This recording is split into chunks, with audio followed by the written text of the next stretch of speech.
বাংলার বুকে এমন একটা জায়গা আছে যেখানে ভক্তি আর বিশ্বাসের সাথে জড়িয়ে আছে রহস্য।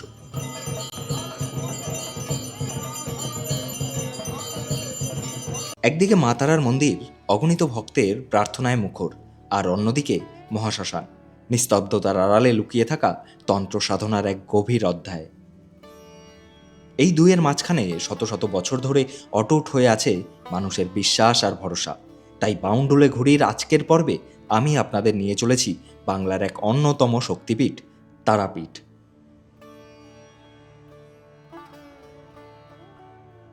এই ভিডিওতে আমরা দেখব তারাপীঠ কিভাবে পৌঁছবেন, কম খরচে কোথায় থাকবেন, কোন পথে পুজো দেবেন, রাত্রির মহাশ্মশানের সেই গা ছমছমে চিত্র, আর পুরো ট্রিপ করতে কত খরচ হয় এবং কিভাবে এই ট্রিপ সম্পূর্ণ করা যায়।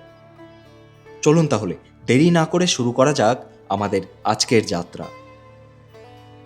প্রথমেই আসি আমরা তারাপীঠ কিভাবে পৌঁছবো সে প্রসঙ্গে। কলকাতা থেকে তারাপীঠ পৌঁছানোর সবচেয়ে ভালো এবং সহজ উপায় হলো ট্রেন। হাওড়া থেকে সকাল 6টা 5 মিনিটের গণদেবতা এক্সপ্রেস অথবা শিয়ালদাহ থেকে সকাল 7টা 20 মিনিটের মা তারা এক্সপ্রেস ধরে সবার আগে আপনাদের পৌঁছতে হবে রামপুরহাট জংশনে।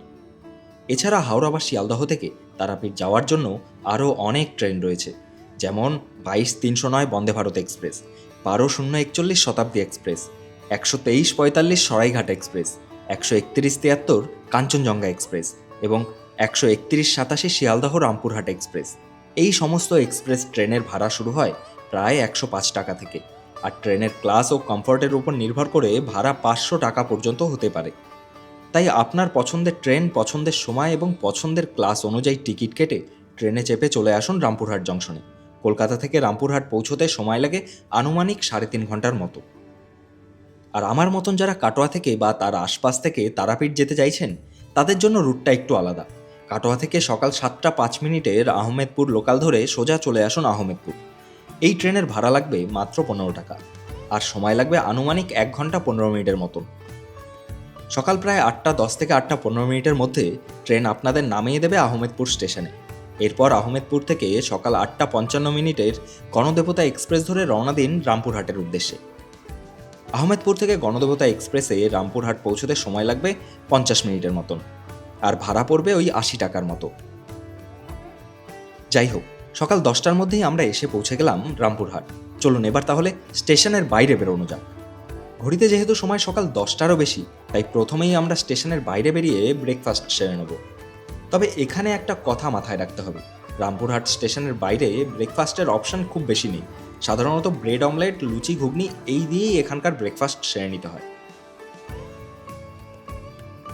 তবে যারা না খেয়েই পুজো দিতে চান, তারা আর দেরি না করে সোজা চলে আসুন স্টেশনের অটো স্ট্যান্ডে।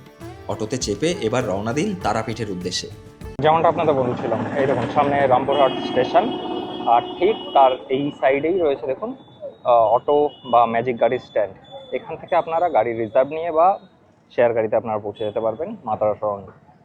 এখানে বলে রাখি, রামপুরহাট জংশন থেকে তারাপীঠের দূরত্ব 11 কিলোমিটার। অটোতে এই পথ পৌঁছতে সময় লাগবে আনুমানিক 20 থেকে 22 মিনিটের মতো। এখন আসি খরচের কথায়। আপনারা যদি শেয়ারিং অটোতে আসেন, তাহলে খরচ পড়বে 40 টাকা জন প্রতি, আর যারা অটো রিজার্ভ করে আসতে চান, তাদের ক্ষেত্রে অটো ভাড়া পড়বে আনুমানিক 500 থেকে 550 টাকা প্রতি অটো। আমরা এসে পৌঁছে গেছি মা তারা সরণির সামনে। আপনারা দেখলেন রামপুরহাট থেকে আমরা একটা অটো করে কিন্তু এখানটায় এসে পৌঁছে গেলাম। সময় লাগলো ওই 20 থেকে 22 মিনিটের মতন। 11 কিলোমিটার রাস্তার জন্য ভাড়া পড়লো 40 টাকা জন প্রতি। যাই হোক, অবশেষে আমরা এসে পৌঁছে গেলাম তারাপীঠ। এবার পালা একটা হোটেল খোঁজার। তবে শুরুতেই আপনাদের বলেছিলাম, আজ আমি আপনাদের দেখাবো একটি বাজেট হোটেল। তাই খুঁজতে খুঁজতে এসে পৌঁছে গেলাম আদর্শ লজের সামনে। এই যে, এটাই আদর্শ লজের রিসেপশন। গ্রাউন্ড ফ্লোর থেকে অন্যান্য ফ্লোরে পৌঁছানোর জন্য এখানে যেমন সিঁড়ির ব্যবস্থাও রয়েছে, তেমনই রয়েছে লিফটের সুবিধাও। এই হচ্ছে লবি এরিয়া, আমাদের রুম এই সাইডে। চলুন রুমটা একবার দেখে নেওয়া যাক। তো এই হচ্ছে আমাদের রুম। রুমে ঢুকেই রয়েছে একটা বেড, রয়েছে ফ্যান, এখানটায় রয়েছে একটা ড্রেসিং এরিয়া, আর একটা টিভি রয়েছে, রয়েছে একটা সোফা, আর এখানে একটা টি টেবিল রয়েছে। যাই হোক, এখানে একটা লাগেজ স্পেস রয়েছে বা আপনারা আপনাদের জামা কাপড় কিছু রাখতে পারেন। আর এদিকে একটা ছোট্ট ব্যালকনি রয়েছে, যেখান থেকে ওই দূরে দেখা যাচ্ছে মা তারা সরণি। আমি একটু জুম করি। এই যে যে গেটটা দেখতে পাওয়া যাচ্ছে, এটাই হচ্ছে মা তারা সরণির গেট। তো এখান থেকে গেটটা কিন্তু খুবই কাছে, মানে তারাপীঠের যে মন্দিরটা আছে সেই যাওয়ার রাস্তা কিন্তু এখানেই। তাই মন্দির এই হোটেল থেকে কিন্তু খুব একটা বেশি দূরে নয়, কাছেই।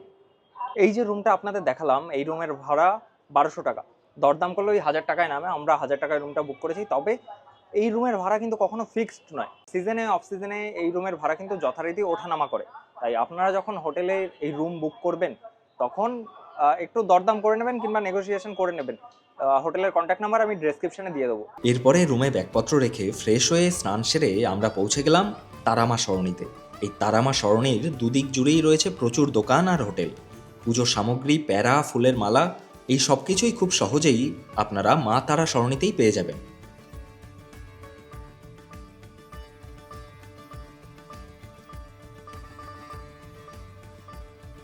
আমরাও ঠিক সেরকমই এক জায়গা থেকে পান্ডা এবং পুজোর সামগ্রী নিয়ে হাজির হলাম মন্দির চত্বরে। এখানে বলে রাখি, পুজোর ডালা বা পুজোর সামগ্রী সর্বনিম্ন 50 টাকা থেকেই শুরু হয়। যাই হোক, পুজোর সামগ্রী হাতে নিয়ে অবশেষে আমরা পৌঁছে গেলাম তারাপীঠ মন্দিরে।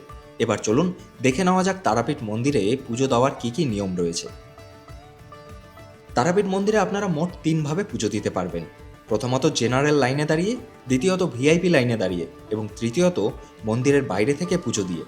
কি ব্যাপারটা ঠিক বোঝা গেল না, তাই তো? চলুন এক এক করে বুঝে নিই। প্রথম আসি জেনারেল লাইনের কথায়। জেনারেল লাইন হচ্ছে পুজো দেওয়ার এমন একটা লাইন যেখানে আপনাদের কোনো এক্সট্রা টাকা দিতে হয় না। তবে এই লাইনে সাধারণত প্রচণ্ড ভিড় থাকে এবং লাইনে দাঁড়িয়ে মন্দিরের ভেতরে পৌঁছতে অনেকটাই সময় লেগে যায়।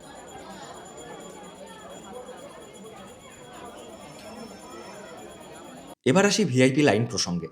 ভিআইপি লাইনে জেনারেল লাইনের তুলনায় ভিড় অনেকটাই কম হয় এবং সময়ও অনেক কম লাগে। তবে এক্ষেত্রে আপনাদের 500 টাকা জন প্রতি খরচ করতে হবে, আর পুজোর ডালা কেনার খরচ আলাদা। এবার আসি মন্দিরের বাইরে থেকে আপনারা কিভাবে পুজো দেবেন সে প্রসঙ্গে।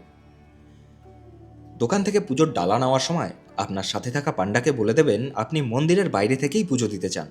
এরপর তিনি আপনাদের সঙ্গে নিয়ে সোজা পৌঁছে যাবেন মন্দিরের সামনে। মূল মন্দিরের বাইরে দাঁড়িয়ে তিনি আপনাদের পুজো করিয়ে দেবেন। আর তারপর আপনার পুজোর ডালা নিয়ে পান্ডা মন্দিরের ভেতরে গিয়ে সরাসরি মায়ের কাছে পূজা অর্পণ করবেন এবং প্রসাদ সামগ্রী আবারও আপনাদের জন্য নিয়ে আসবেন। এই সময়টায় আপনি নাট মন্দিরে দাঁড়িয়ে মায়ের দর্শন সেরে নিতে পারবেন। এই পদ্ধতিতে পুজো দেওয়ার ক্ষেত্রে জেনারেল লাইনের মতোই পুজোর ডালা আর পান্ডার দক্ষিণা ছাড়া অতিরিক্ত কোনো খরচ নেই। তবে যেহেতু কিছুটা পেছনে দাঁড়িয়ে দর্শন করতে হয়, তাই মা তারার দর্শন একটু দূর থেকেই সম্পন্ন হয়। যাই হোক, আমাদের পুজো দেওয়া শেষ। এবার পুজোর পরের নিয়ম।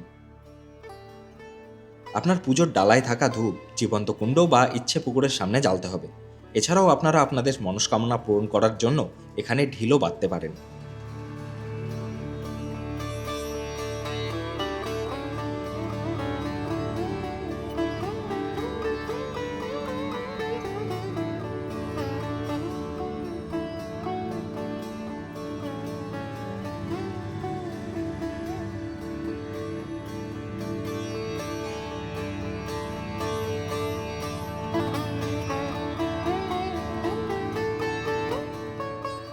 যাই হোক, পুজো কমপ্লিট করার পর যেখান থেকে আপনারা পুজোর ডালা নিয়েছিলেন সেখানেই আবার ফিরে চলে আসুন। ওখান থেকেই আপনাদের পুজোর ডালা থেকে প্রসাদ সামগ্রী আলাদা করে গুছিয়ে প্যাকেট করে দেওয়া হবে, যাতে সহজেই আপনারা সেই প্রসাদ বাড়িতে নিয়ে যেতে পারেন। পুজো দেওয়া হলো, প্রসাদ নেওয়াও হলো। এবার যারা বাড়ির জন্য আলাদাভাবে প্যারা কিনে নিতে চান তারা পাশের দিকের একটা ভালো দোকান দেখে প্যারা কিনে নিন। এখানে বিভিন্ন দামে বিভিন্ন ধরনের প্যারা সহজেই পাওয়া যায়। এর মধ্যে সবচেয়ে ভালো মানের প্যারার দাম 460 টাকা প্রতি কেজি। তবে বিভিন্ন দোকানে এই প্যারার দামের একটু আধটু পার্থক্য হতে পারে। এরপর আমরা এসে পৌঁছলাম তারাপীঠ মহাশ্মশানের সামনে। এই মহাশ্মশানেই রয়েছে অত্যন্ত গুরুত্বপূর্ণ পঞ্চমুণ্ডী আসন। এই স্থানেই মা তারার কঠোর সাধনা করতেন স্বয়ং বামদেব। মহাশ্মশানের সামনেই রয়েছে শ্রী বামাখ্যাপা বাবার সমাধি মন্দির। দিন হোক বা রাত, নির্বিচ্ছিন্নভাবে পূজা অর্চনা এবং তন্ত্র সাধনা চলতেই থাকে এই মহাশ্মশানে। যারা তারাপীঠ আসেন তারা শুধু মন্দির দর্শন করেই থেমে থাকেন না, মন্দিরের পাশাপাশি এই মহাশ্মশানের দর্শন অবশ্যই করে থাকেন।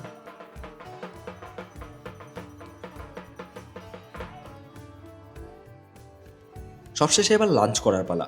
লাঞ্চ করার জন্য আমরা এসে পৌঁছলাম মা তারা সরণিতে অবস্থিত পূজারিনী সুইটস অ্যান্ড রেস্টুরেন্টে।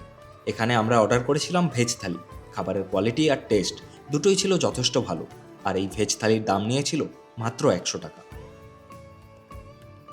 এরপর আমরা আবারও হোটেলে ফিরে এসে কিছুক্ষণ বিশ্রাম নিলাম। বিকেলের দিকে ফ্রেশ হয়ে আমরা বেরিয়ে পড়লাম আটলা গ্রাম দেখার উদ্দেশ্যে। এখন সময় বিকেল 4:56 আর আমরা বেরিয়ে পড়েছি আটলা গ্রামের উদ্দেশ্যে। বলে রাখি, এই আটলা গ্রাম হচ্ছে বামদেবের বাড়ি, যিনি তারা মায়ের সাধক ছিলেন একজন। প্রায় 10 মিনিটের মতন সময়ের ব্যবধানে এসে পৌঁছলাম আটলা গ্রাম।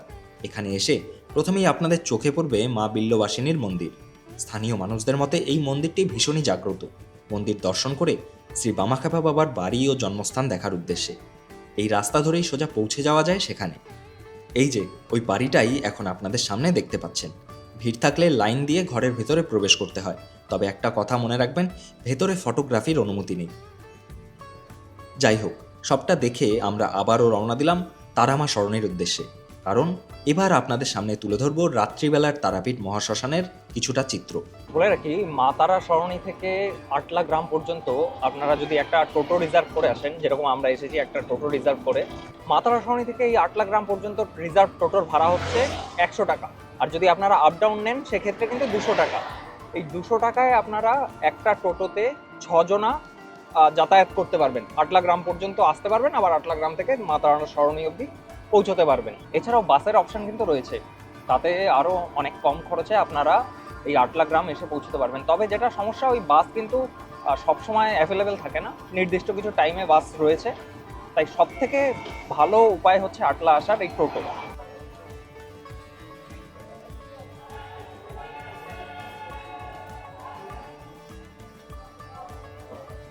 এখন সময় বিকেল 5:30। আমরা আটলা গ্রাম ঘুরে চলে এসেছি তারাপীঠ মহাশ্মশানে। চলুন সামনে কি আছে দেখাই। পুরোপুরি রাত্রি এখনও নামেনি, কিন্তু মহাশ্মশানের এই পথ দিয়ে হাঁটতে শুরু করলেই মনের ভেতরে একটা অদ্ভুত গা ছমছমে অনুভূতি কাজ করে। চারপাশ বেশ নিস্তব্ধ, হালকা আলো আঁধারির খেলা আর এক অজানা ভারী পরিবেশ। এই যে গাছটা, এই গাছের নিচেই একসময় নাকি স্বয়ং বামদেব সাধনা করতেন বলে শোনা যায়। এই মহাশ্মশানের প্রতিটা পথ, প্রতিটা গাছ, প্রতিটা নিঃশ্বাসের সাথেই জড়িয়ে আছে তারাপীঠের রহস্য আর তার তন্ত্র সাধনার ইতিহাস। আলো ধীরে ধীরে কমে আসার সাথেই আপনারা দেখতে পাবেন এই মহাশ্মশানে শুরু হয়ে গেছে তন্ত্র সাধনার প্রস্তুতি। এখনও পর্যন্ত তারাপীঠ মহাশ্মশানে বললেই চলে কোনো বৈদ্যুতিক আলোর ব্যবস্থা নেই। মহাশ্মশান আলোকিত হয় মোমবাতির আলোয় আর প্রদীপের নড়বড়ের শিখায়। এই আলো আধারের মধ্যেই নিস্তব্ধ পরিবেশে চলতে থাকে তারাপীঠের সেই চিরন্তন তন্ত্র সাধনার অধ্যায়।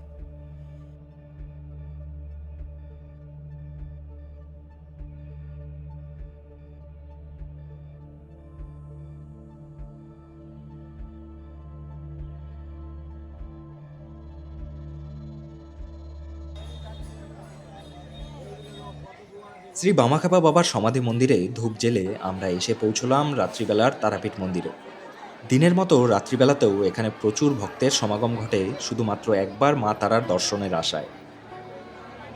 রাত্রিবেলাতেও মন্দিরে পুজো দেওয়ার ব্যবস্থা রয়েছে। বেশ খানিকটা সময় মন্দির চত্বরে কাটিয়ে মা তারার দর্শন সেরে অবশেষে ফিরে এলাম আমাদের হোটেলে। দ্বিতীয় দিন যারা তারাপীঠ মন্দিরে পুজো দেবেন তারা সকাল সকাল স্নান সেরে সোজা চলে আসুন মন্দিরে। একটা কথা মনে রাখবেন, মন্দিরে যত দেরিতে পৌঁছবেন ভিড় ততই বাড়তে থাকবে।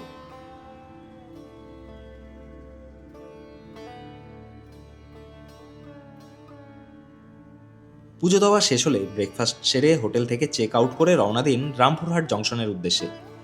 আর যারা আগের দিন পুজো দিয়ে ফেলেছেন তারা সকালে হোটেল থেকে চেক আউট করে রওনা দিন রামপুরহাট জংশনের উদ্দেশ্যে। তারাপীঠ থেকে রামপুরহাট জংশন পৌঁছতে অটো ভাড়া পড়বে ওই 40 টাকা জনপ্রতি।